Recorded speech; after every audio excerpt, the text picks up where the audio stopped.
Hey guys, welcome back. So today we're going to be replacing the tie rods on our M3. I have a little bit of steering wheel shake, around 65, 70 miles an hour. I noticed on the way back from our event. So I'm hoping this will fix it. Plus, we're going to bring it in to get the alignment that I was talking about getting before the event. And I figured that if they are worn, we might as well replace them. And they're so cheap and they're so easy to get to now that our front bumper's off, which is another story we'll get into another video. We might as well. So I'm going to show you guys how to take care of these. Super quick process. I think even with recording, it took me about a half an hour for one side, 15 on the other. So yeah, check it out, guys. I hope you enjoy the video. Okay, first things first, before we get the car jacked up.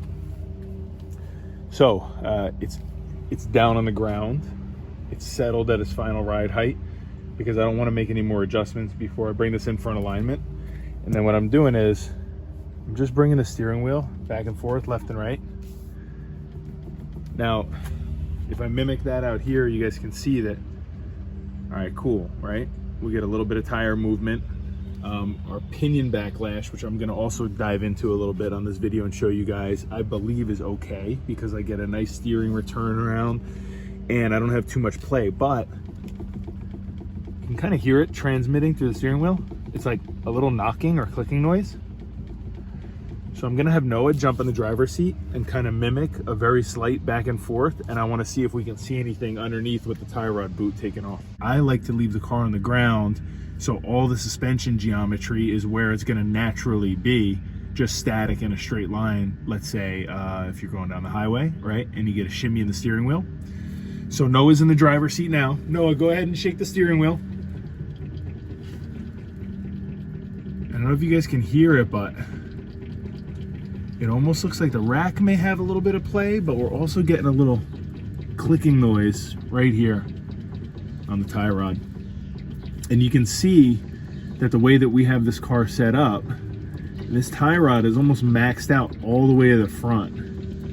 And I know that we had hit a pretty big pothole and it could have caused some damage to that ball joint.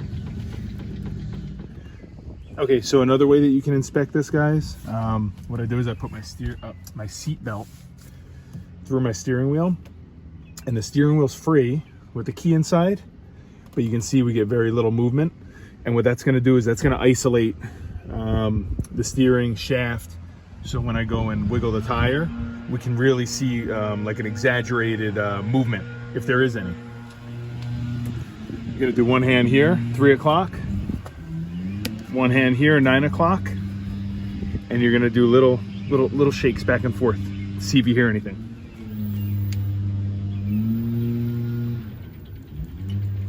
To get this guy off, we just got an adjustable wrench on the inner tie rod.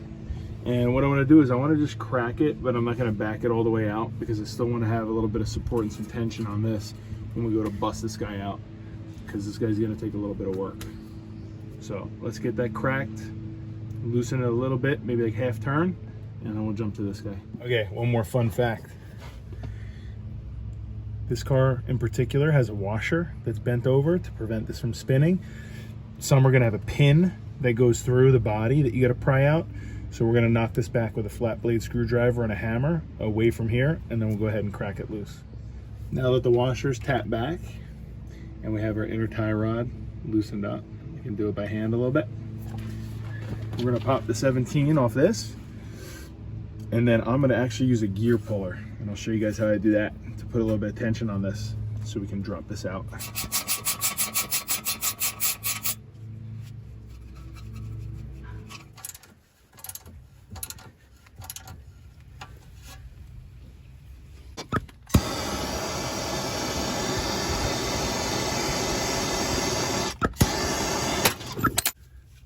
That's how you do it.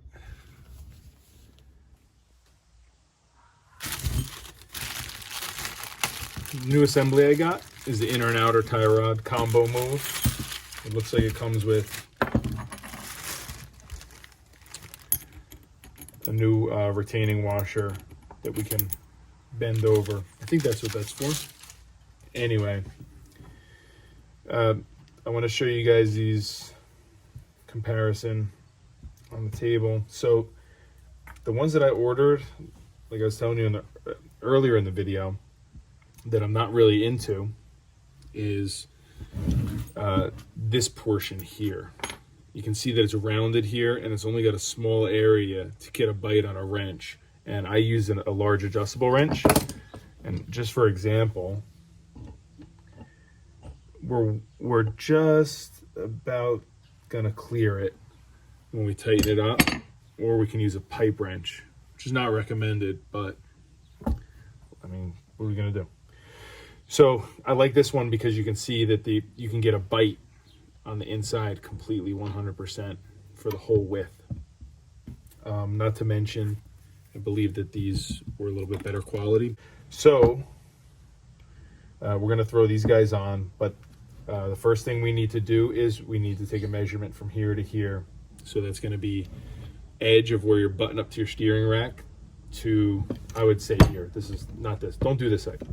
Go from this edge here to your center here, or wherever, the edge, and then you're gonna mimic that, that same distance on your new one, because you don't wanna throw your alignment off. I mean, if you're gonna do this yourself and then bring it to a professional afterwards, you don't wanna look like a total stu-nod. So, you wanna get it close, at least, all right? So I'm gonna make an adjustment on this, and then we'll get this guy thrown back in the car. Make sure you guys inspect your boot, okay?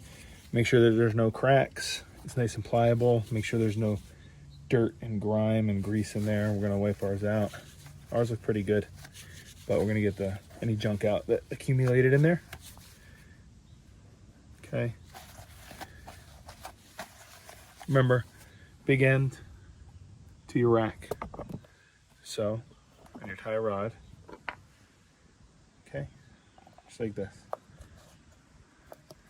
And then you can slip it over that. And you bring it all the way over here. And then what we're gonna do is we're gonna spin this part in. Now, the retaining washer that the kit comes with has these two little tabs on it. And they're gonna lock right in like that. So the flat flush end is gonna face your new tie rod, your inner tie rod. Like I said, the washer was giving us a hard time with the width of the wrench. So we ended up putting a pipe wrench on it and really giving it a good crank. So she's not going anywhere. Also, a little bit of thread locker blue you see creeping out. Now what we're gonna do is we're gonna pull the rack over this way. We're gonna bend over this washer and we'll put our boot on.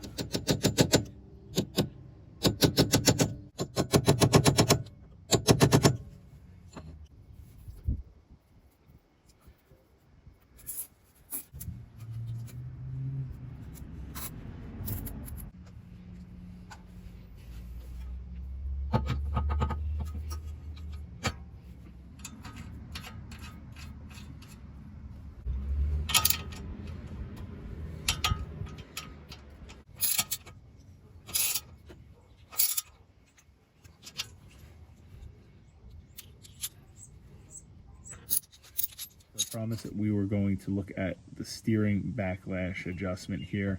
So this is a 17 mil. This guy right on top here.